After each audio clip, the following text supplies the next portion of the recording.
Kalau instrumen hukumnya ada Pak, tapi Pak Menteri yang saya khawatir ini adalah kekuasaan. Ya.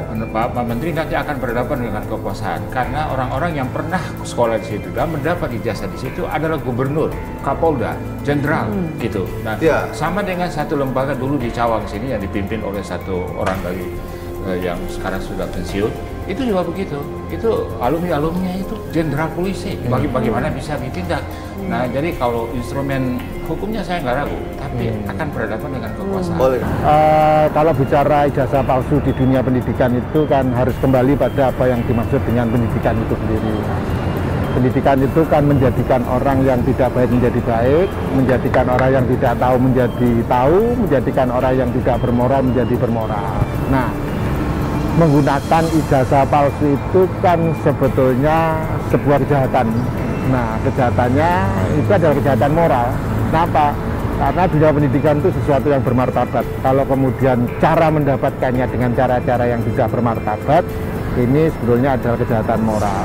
Sehingga menurut saya pelaku kejahatan moral baik itu yang membuat maupun yang menggunakan ini mesti harus disanksi dengan berat karena dia merendahkan dunia pendidikan agar tidak menjadi bola liar yang digoreng terus-menerus baik dari pihak A maupun pihak B dan tidak dijadikan sarana untuk kriminalisasi tapi tidak juga sarana untuk kondemnisasi ya, sarana untuk menghina dan lain sebagainya yaitu mengenai isu sebenarnya bukan isu mengenai data ijazah palsu. Kenapa saya bilang data ijazah palsu? Karena yang disampaikan Bambang Tri itu adalah data. Sehingga dalam tradisi ilmiah akademik, ya data dibalas dengan data.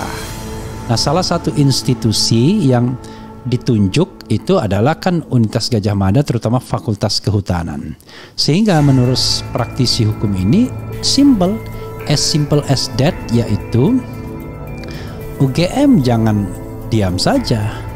UGM harus memberikan data yang faktual, konkret, yang menunjukkan bahwa ijazahnya benar, tidak palsu. Selesai, case close. Pak Jokowi sedang difitnah itu sama Bambang Tri itu. Pulihkan nama baiknya, tunjukkan bahwa Anda adalah temannya sekuliah. Masa kalian sudah mati semua? Masa sih? Masih adakah kalian? Ayo keluar. Tunjukkan, aku teman kuliahnya Pak Jokowi. Ayo bikin konten, keluar kalian semua. Nanti di pengadilan maju kalian semua, bela Pak Jokowi itu.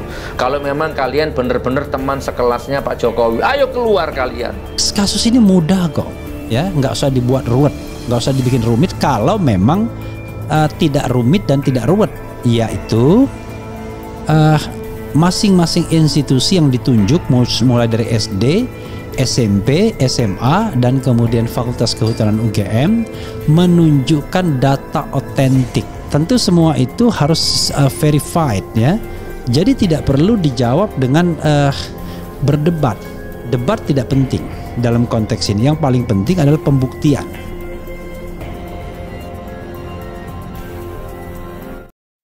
Jokowi digugat ke PN Jaksel terkait dugaan ijazah palsu. Ini respon istana. Presiden Joko Widodo digugat perkara perdata di Pengadilan Negeri Jakarta Pusat. Kepala negara menjadi tergugat terkait dugaan penggunaan ijazah palsu. Menanggapi itu, staf Presiden Bidang Hukum Dini Purwanto Purwono menyebut setiap gugatan adalah hak warga negara. Dia mempersilahkan gugatan itu asalkan disertai dengan bukti yang cukup. Mengajukan gugatan adalah hak warga negara kalau memang merasa memiliki bukti yang cukup sebagai dasar gugatan. Silakan nanti disampaikan dalam proses di pengadilan, ujar Dini kepada wartawan. Namun, apabila penggugat tidak berhasil menyampaikan bukti-bukti yang nyata, maka gugatan itu adalah mengada-ngada karena tidak berhasil membuktikan apa yang dituduhkan. Dan apabila itu terjadi, jelas hanya akan menampar muka penggugat sendiri. Masyarakat juga akan ikut menilai kredibilitas penggugat dan mempertanyakan motivasi penggugat, ujarnya.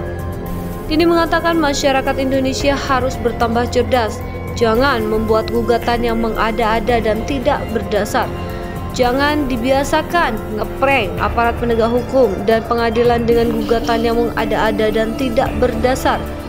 Sumber daya di ranah aparat penegak hukum dan pengadilan harus digunakan dengan sebagaimana mestinya, ucapnya. Jangan dihabiskan hanya untuk menangani hal remeh-temeh yang tujuannya sekedar mencari sensasi ataupun menimbulkan provokasi, ucapnya. Ini berpesan, aparat penegak hukum dan para hakim seharusnya semakin cerdas dan bisa memilih mana aduan atau gugatan yang bersubstansi ataupun tidak.